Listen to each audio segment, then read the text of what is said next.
certain bodily function, which is performed by most creatures as a part of everyday life.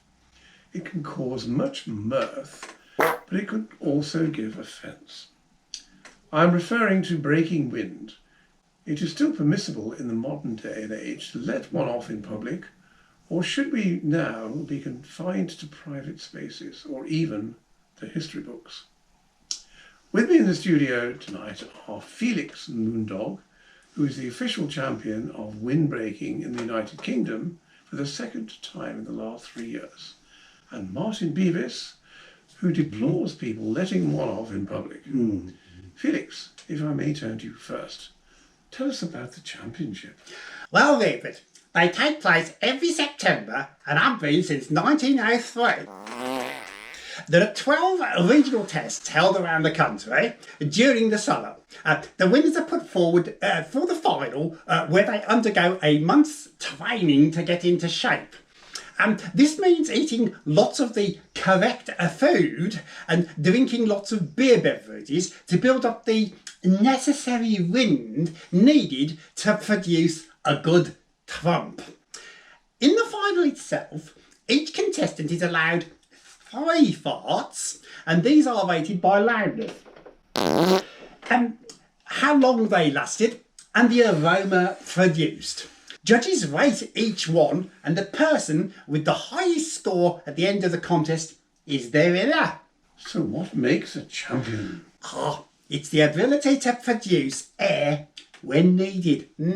This requires eating the right type of food. For example, green vegetables, rhubarb, and especially beans of all sorts.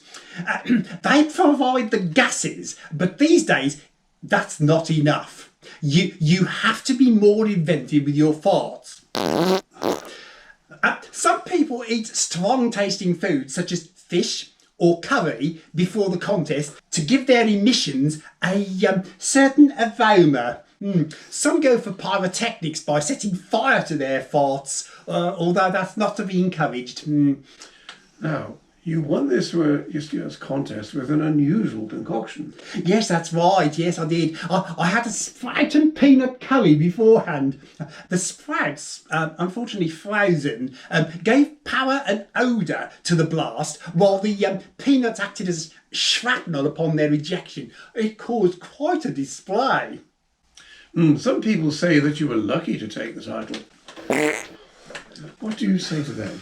Well, I believe the title was already in the bag before my main rival had that unfortunate accident. I believe he had too much gassy liquid to drink, which caused the problem. He tried too hard to deliver a title-winning fart and followed through, which meant instant disqualification. Martin, if I may turn to you, why are you against this pastime? Well, I and many others at Cyan, that's Silence Your Arse Now, are against letting go of wind for many reasons. Firstly, it is the ridiculous poses struck by people when they're about to let one up. Secondly, it's the sound. Everything about the noise can set one's teeth on edge, whether it's air ejected in a quick blast or when people try to sneak one out. Then, of course, there is the odour which pollutes the air and causes people to retch and restricts the intake of much needed oxygen. Finally, there is that supercilious look of triumph on the face of a person who's let one out. Look, we at Cyan believe that with the increase of the population, together with the rise of veganism, we'll only see more and more of this foul air being ejected into the atmosphere. Felix, what do you have to say about that? Oh, here we go again. These climate protesters always complaining that farters are responsible for global warming and climate change. Humans, in fact, all animals have been farting since time began. It's a natural bodily function. I mean, people have always found farting funny. All we're doing is taking it a step further. by turning it into an innocent and harmless sport.